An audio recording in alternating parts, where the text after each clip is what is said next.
ये कहानी है राजा का रहस्यमय महल। पवन बेटे, ओ पवन बेटे, एक गिलास पानी पिला दे। माँ माफ करना, बाहर था इसलिए आपकी आवाज नहीं आई। आराम से उठिए और पानी पीजिए। बस बेटा, प्यास बुझ गई। माँ आप आराम करो, मैं आपके लिए खिचड़ी बना देता हूँ, फिर आपको दवाई भी तो खानी है। क्या हुआ पवन, तो कुछ परेशान सा लग रहा है। सब ठीक तो है ना? हाँ माँ, सब ठीक है। मैं तेरी माँ हूँ, तेरे बिन कहे तेरी हर बात समझ जाती हूँ। बता, किस बात से परेशान है तू?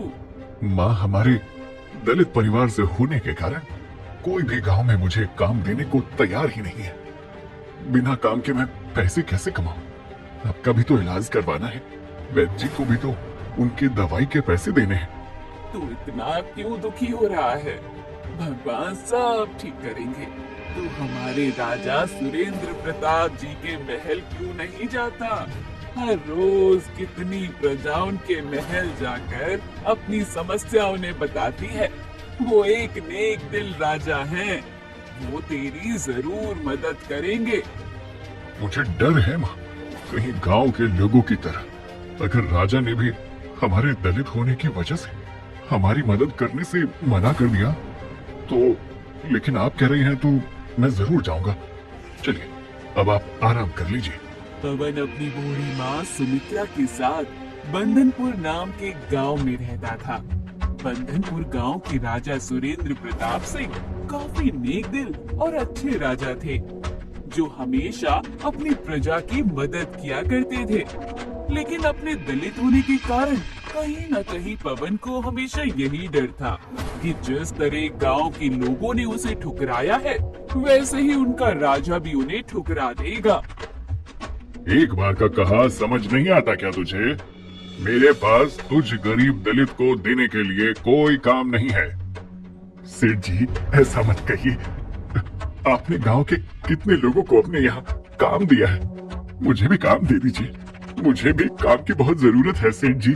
मेरी बूढ़ी माँ बहुत बीमार रहती है, मुझे उनकी दवाई लानी है। आप जो भी काम कहेंगे मैं वो करूंगा। अरे तू कोई और काम करने को तैयार है ना तो ठीक है। आज के बाद मेरे पूरे परिवार की मोजड़ियों, जूते चप्पलों को तुझे ही साफ करना होगा। आपका बहुत बहुत धन्यवाद सेठ जी, मैं करूंगा। हाँ, लेकिन एक बात याद रहे, अगर थोड़ी सी भी काम में गलती हुई तो मैं तुझे उसी समय काम से निकाल दूंगा। और एक बात और, तुझे याद है ना कि तू एक दलित है, तो हमारे घर के अंदर एक कदम भी मत रखना। हम खुद तुझे जूते चप्पल लाकर दे देंगे, यहीं बाहर बैठकर तुझे उन्हें साफ करना होगा। सेठ के घर का नौकर पूरे परिवार के सदस्यों के जूते चप्पल लाकर पवन को दे देता है, और बेचारा पवन कड़ी धूप में आंगन में बैठकर सभी जूते चप्पल को साफ करता है, जिससे उसे सेठ जी द्वारा बहुत कम पैसे मिलते हैं। लेकिन इन पैसों से भी पवन घर का थोड़ा राशन और अपनी माँ की दवाइयाँ ले आता है, और ऐसे ही कुछ वक्त गुजर जाता है। अरे बलदेव सिंह, कब से देख रहे हैं हम, आप हिसाब किताब में लगे हुए। याद है ना, हर साल की तरह इस साल भी हमें प्रजा के लिए खजाने का कक्ष द्वार खोलना है। राजा जी, लगता है इस साल प्रजा के लिए खजाने का द्वार खोलना हमारे लिए बहुत मुश्किल होने वाला है। महल का लगभग खजाना खत्म होने को आ गया है। पिछले कुछ समय में हमने जंग के लिए जितने भी नए औजार बनवाए हैं, उसमें काफी ज्यादा खर्चा हो गया है। तो बलदेव, अब हम क्या करेंगे? अगर प्रजा को ये पता चल गया कि उनके राजा के पास खजाना खत्म हो चुका है, तो वो क्या सोचेंगे? और अगर ये बात धीरे धीरे आसपास के क्षेत्र में पहुंच गई तो कई सारे राजा हमारा मजाक बनाएंगे। राजा जी, अब एक ही रास्ता बचा है, हमें उस महल में जाकर खजाना लाना होगा। बलदेव, आप ये क्या कह रहे हैं? आप जानते हैं ना कि वो रहस्यमयी महल कितना ज्यादा खतरनाक है। आज तक वहां जो भी गया है वो कभी वापस लौट कर नहीं आया। महल का कोई सिपाही भी उस रहस्यमयी महल में जाने को तैयार नहीं है। हम जानते हैं राजा जी, लेकिन अब इसके अलावा हमारे पास और कोई दूसरा रास्ता भी तो नहीं है। हमें उस महल में जाना ही होगा, लेकिन हम किसे वहां भेजें? कोई भी अपनी जान खतरे में डालने के लिए राजी नहीं होगा, लेकिन हमें कुछ तो करना होगा। राजा सुरेंद्र प्रताप सिंह का मंत्री बलदेव सिंह उसे रहस्यमयी महल से खजाना लाने के लिए एक योजना बताता है और सारे गांव की प्रजा को महल में एकत्रित करके, जिसमें पवन भी होता है। आप सभी लोगों को यहाँ किसी खास काम के लिए बुलाया गया है। जो भी व्यक्ति इस काम को करेगा, राजा द्वारा उसे मुंह मांगा इनाम दिया जाएगा। मंत्री द्वारा की गई इस घोषणा को सुन सारी प्रजा में चहल पहल मच जाती है। कृपा करके सभी शांत हो जाएं। हमारे शाही महल के पीछे जो नदी है, उसे पार करके हमारे दूसरे शाही महल में जाकर वहां से हमारा खजाना लाना होगा। जो भी इस कार्य को पूरा करेगा, उसे राजा द्वारा मुंह मांगी कीमत दी जाएगी, चाहे वो कुछ भी हो। ये आप क्या कह रहे हैं? हम सभी को धन से प्यार है, लेकिन इसका मतलब ये नहीं कि हम उसके लिए रहस्यमय महल में जाकर अपनी जान गंवा दें। और नहीं तो क्या, सारा गांव जानता है कि आज तक उस रहस्यमयी महल में जो भी गया है वो कभी वापस लौट कर नहीं आया है। कोई मूर्ख व्यक्ति ही होगा जो उस रहस्यमयी महल में जाना चाहेगा। इतना कहकर सभी लोग महल से जाने लगते हैं, जिसे देख राजा सुरेंद्र प्रताप सिंह काफी निराश होते हैं कि तभी मंत्री बलदेव सिंह देखता है कि एक व्यक्ति अभी भी रुका हुआ है और ये व्यक्ति कोई और नहीं बल्कि पवन था। तुम अभी तक गए नहीं? क्या मैं उस रहस्यमयी महल में जाकर राजा जी के लिए उनका खास खजाना ला सकता हूँ? क्या तुम इस काम को कर पाओगे? लोगों की बातें तो तुमने सुन ली ही होंगी। अगर तुम उस महल में गए और तुम्हारी जान को कुछ हो गया तो? मैं दलित परिवार से हूँ जी, इसीलिए अगर मेरी मौत भी हो जाएगी तो किसी भी गांव वाले को फर्क नहीं पड़ेगा। लेकिन एक मेरी बूढ़ी माँ है, अगर मुझे कुछ हो जाए तो आप बस उनका ख्याल रखिएगा। इसके अलावा मुझे आपसे और कुछ नहीं चाहिए। हम तुमसे वादा करते हैं, अगर तुम्हें उस रहस्यमयी महल में कुछ हो गया तो हम तुम्हारी माँ का ख्याल रखेंगे, और अगर तुम खजाना लेकर वापस आ गए तो हम तुम्हें मुंह मांगा इनाम देंगे। मंत्री जी, इनके उस रहस्यमयी महल में जाने का बंदोबस्त कीजिए। पवन अपनी माँ से मिलने के लिए आखिरी बार अपनी करीब झोपड़ी में आता है। माँ, मैं वैद्य जी से आपकी कुछ दिनों की दवाई लेकर आया हूँ और खाना भी मैंने बना दिया है। विमला काकी की पोती अनीता वो रोज आकर आपको देख लिया करेगी। मैं कुछ ही दिनों के लिए गांव से बाहर जा रहा हूँ ताकि ढेर सारे पैसे कमा कर लौट सकूं। भगवान करे तुझे कामयाबी मिले और तू ढेर सारे पैसे कमाए, लेकिन ना जाने क्यों मेरा दिल बैठा जा रहा है, जैसे तू मुझे हमेशा के लिए छोड़कर जा रहा हो। मैं आपको छोड़कर भला कैसे जा सकता हूँ माँ? मैं वापस जरूर आऊंगा। अपना ख्याल रखिए माँ। पवन बहुत मुश्किल से अपने आंसुओं को रोक पाता है और अपनी माँ के चरण को स्पर्श कर सीधा उस नदी के किनारे पहुँच जाता है, जहाँ पर राजा और मंत्री कुछ सिपाहियों के साथ पवन का इंतजार कर रहे थे। पवन, इस नाव के सहारे तुम नदी के दूसरे किनारे तक जाओगे। अपना ख्याल रखना। हम देवी माँ से प्रार्थना करेंगे कि तुम्हें कुछ ना हो। पवन उस नाव में बैठकर कुछ ही समय में नदी के दूसरे किनारे तक पहुंच जाता है। थोड़ी दूर चलने पर ही पवन को एक बहुत भयानक महल दिखाई देता है।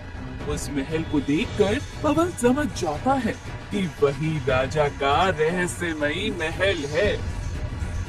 जितना लोगों से सुना था कि महल तो उससे भी ज्यादा खतरनाक है।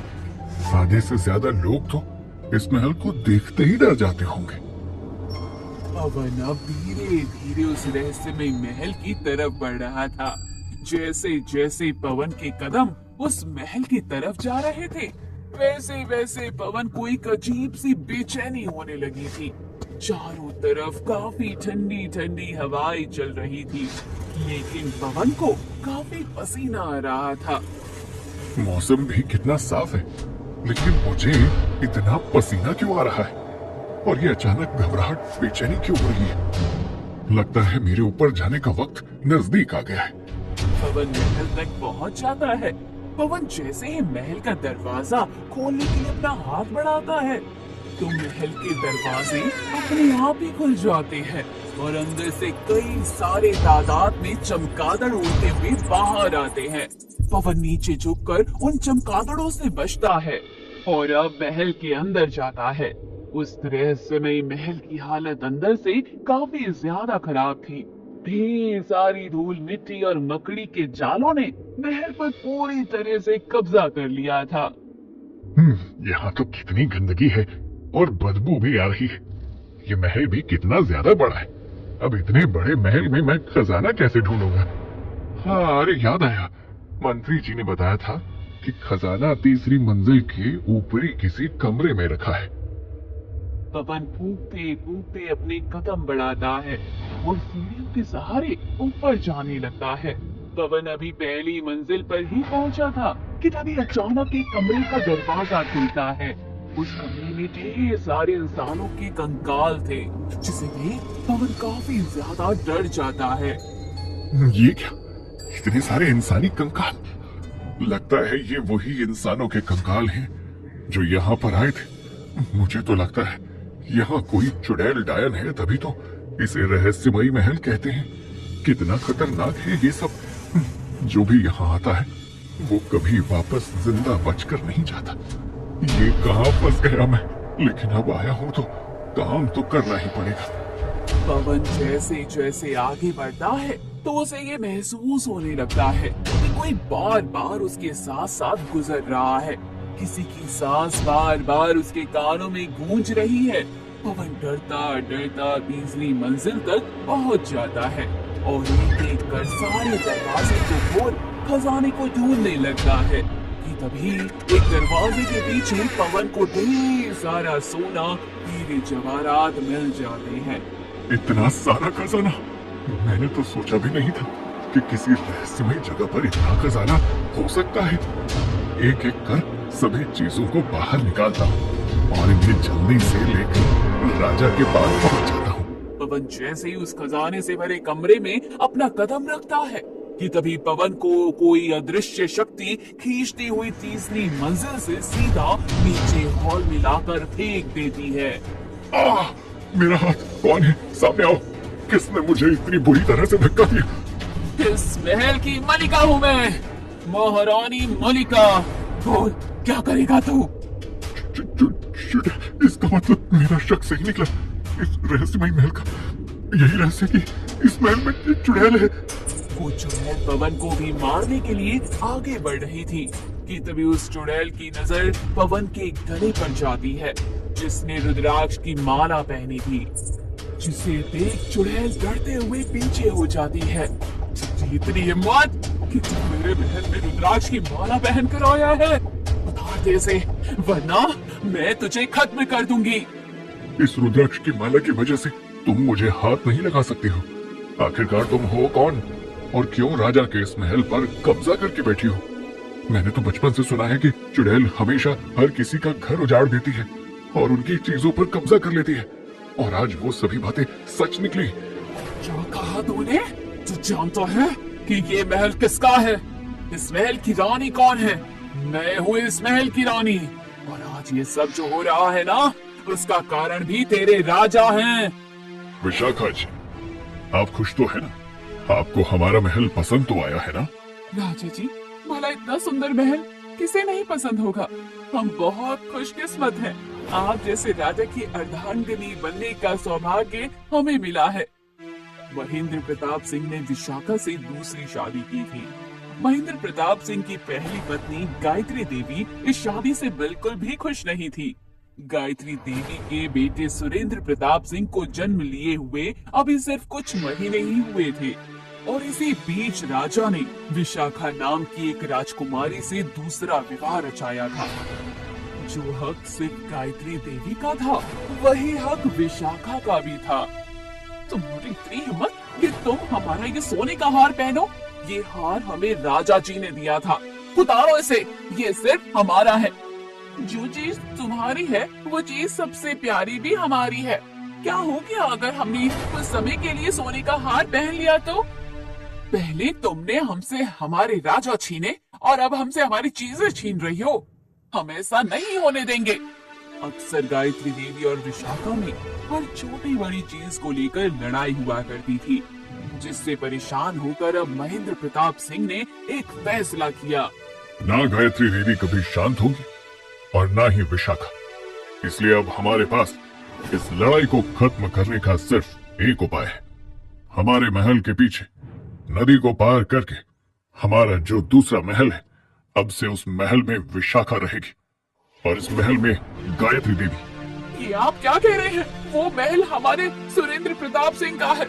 आप वो महल इन्हें कैसे दे सकते हैं? सुरेंद्र प्रताप सिंह अभी काफी छोटे हैं। जब वो बड़े होंगे तब उनके लिए इस शाही महल से भी अच्छा और बड़ा शाही महल बनवाएंगे। अपने बेटे के हिस्से को छीनता हुआ देख ये सब गायत्री देवी बर्दाश्त नहीं कर पाई और षड्यंत्र रचते हुए विशाखा के खाने में जहर मिलाकर उसे बड़ी चालाकी से मौत के घाट उतार दिया। ये लो सोने की मुद्रा, इसकी लाश को उठाकर नदी पार जो जंगल है ना, वहाँ पर ले जाकर गाड़ दो। याद रहे, ये काम रात के अंधेरे में हो जाना चाहिए। दोनों सिपाही सभी से छुपते छुपाते विशाखा की लाश को नाव द्वारा नदी पार करके महल के पास पहुंच जाते हैं। थोड़ी दूर पर बने जंगल में वो दोनों सिपाही जाने लगते हैं। बहुत जोरों की आंधी जैसी तेज हवाएं और बारिश होना शुरू हो जाती है। अरे, ये अचानक इतनी तेज हवाएं कैसी चल रही हैं? और ये बेमौसम बारिश, मुझे तो कुछ ठीक नहीं लग रहा। एक काम करते हैं, इसकी लाश को महल के बाहर छोड़ देते हैं। यहाँ आता ही कौन है? सुबह जब मौसम साफ होगा तो आकर इसे दफना देंगे। दोनों सिपाही खराब मौसम के चलते वापस आ जाते हैं और अगली सुबह जैसे ही दोनों लाश दफनाने के लिए महल के बाहर पहुंचते हैं तो देखते हैं कि वहाँ विशाखा की लाश नहीं है। अरे, लाश कहाँ गई? कल रात तो हमने यहीं छोड़ी थी ना लाश। दोनों सिपाही इधर उधर विशाखा की लाश ढूंढने लगते हैं कि तभी विशाखा की आत्मा आती है और उन दोनों सिपाही को मार देती है। और उस दिन के बाद विशाखा चुड़ैल बनकर महल में घूमती रहती है और उस महल के खजाने की रानी बनकर राज करती है। जब भी उस महल में कोई जाता, विशाखा उसे मार देती। विशाखा की चुड़ैल बनने की कहानी सुन पवन को कहीं ना कहीं उसके लिए बहुत दुख हुआ था। तुम्हारे साथ जो हुआ वो बहुत गलत हुआ, लेकिन इसका मतलब ये नहीं कि तुम किसी एक की सजा मासूम लोगों को मार कर दो। कई साल पहले गायत्री देवी जी की मौत हो चुकी है, अब तुम्हें भी मुक्त हो जाना चाहिए। मेरी अकाल मृत्यु हुई थी और मैं इतनी जल्दी मुक्त नहीं होंगी। अभी तो मुझे कई लोगों को मारना है। इतना कहकर वो चुड़ैल पवन की तरफ उसे मारने के लिए बढ़ती है कि तभी रुद्राक्ष की माला की वजह से वो चुड़ैल उस पवन को छेड़ भी नहीं पाती, जिससे पवन समझ चुका था कि जब तक उसके गले में रुद्राक्ष की माला है तब तक उसे कुछ नहीं होगा। कुछ समय के लिए वो चुड़ैल गायब हो जाती है। अब मैं क्या करूं? कैसे इस चुड़ैल का खात्मा करूं? कुछ समझ नहीं आ रहा। हे शिव जी, अब तुम ही कोई रास्ता दिखाओ। पवन इतना बोल ही रहा था कि तभी उसे याद आता है कि रात जब सिपाही विशाखा की लाश को दफनाने के लिए महल आए थे तो वो खराब मौसम की वजह से वहीं विशाखा की लाश को छोड़कर चले गए थे और आज तक विशाखा की लाश का अंतिम संस्कार नहीं हुआ है। इसका मतलब इस चुड़ैल की आत्मा उसके शरीर से जुड़ी है और जब तक इसके शरीर को नहीं जलाया जाएगा तब तक ये यूं ही इस महल में रहेगी। लेकिन इसके लाश कहाँ होगी? कोई ऐसी जगह जिसकी ये खुद रखवाली करती है और इस महल में एक ऐसी ही जगह है, वो खजाने का कमरा। इसीलिए तो आज तक कोई भी उस कमरे तक नहीं पहुंच पाया है। पवन इधर उधर मुंडी फिरा कर देखता है तो उसे वही जलती हुई मशाल दिखती है। जिसको उसने महल में आते हुए जलाया था। पवन उस मशाल को लेकर सीधा तीसरी मंजिल तक पहुंच जाता है और उस खजाने के कमरे में कदम रख इधर उधर उस चुड़ैल की लाश को देखने लगता है कि तभी पवन को आधी सड़ी गली एक लाश मिलती है, जिसे देख पवन समझ जाता है कि ये लाश विशाखा की है। पवन उस लाश को जलाने के लिए जैसे ही उसके करीब जाता है तो अचानक वो चुड़ैल फिर से उड़ती हुई आती है और पवन को दूर धक्का देती है, जिससे पवन दूसरी तरफ जाकर गिरता है। तुझे क्या लगा था कि तू मेरी लाश को जलाकर मुझे इस लोक से मुक्त कर देगा? ऐसा नहीं होगा। पवन समझ चुका था कि जितना उसने उसकी लाश को जलाने के बारे में आसान सोचा था, उतना ये सब आसान नहीं था। पवन जानबूझकर अपने गले से रुद्राक्ष की माला निकालता है और उसके पैर हाथ बांधकर चुड़ैल का गला पकड़ लेता है, जिससे वो चुड़ैल तड़पने लगती है। वहीं दूसरी तरफ पवन उस मशाल को पैर से सरकाकर विशाखा की लाश तक पहुंचा देता है और देखते ही देखते विशाखा की लाश जलने लगती है और सिर्फ कुछ ही पलों में विशाखा एक काले धुएं के साथ हमेशा हमेशा के लिए इस धरती लोक से मुक्त हो जाती है। पवन जल्दी से उस महल से निकलता है और सारी बात आकर राजा को बताता है। राजा के सिपाही उस महल में जाते हैं और सारा खजाना ले आते हैं। कभी सोचा नहीं था पवन कि तुम इस नामुमकिन काम को भी मुमकिन करके दिखाओगे। बताओ तुम्हें क्या चाहिए। बस मैं आपसे इतना चाहता हूँ कि गांव में जितने भी दलित परिवार हैं, जिनके साथ हमेशा से बुरा सुलूक किया जा रहा है, उसे बंद कर दिया जाए और बाकी लोगों की तरह उनके साथ भी अच्छा व्यवहार किया जाए। तुम सच में एक नेक इंसान हो। इतना बड़ा कार्य करने के बाद भी तुमने कुछ नहीं मांगा। हम तुम्हारी ये इच्छा को जरूर पूरी करेंगे और साथ ही साथ तुम्हें बहुत बड़ा इनाम भी देंगे। राजा के ऐलान के बाद अब गांव में कोई भी छोटी जाति या दलित परिवार के साथ बुरा व्यवहार नहीं कर सकता था। वहीं राजा पवन को बिना मांगे इतना धन दे देते हैं। तभी पवन अपनी माँ के साथ अच्छी जिंदगी जीता है और राजा के उस रहस्यमय महल के सारे राज खुल जाते हैं और उसी के साथ ये कहानी यही समाप्त होती है। तो दोस्तों, कहानी कैसी लगी कमेंट बॉक्स में जरूर बताइए। चैनल को जरूर सब्सक्राइब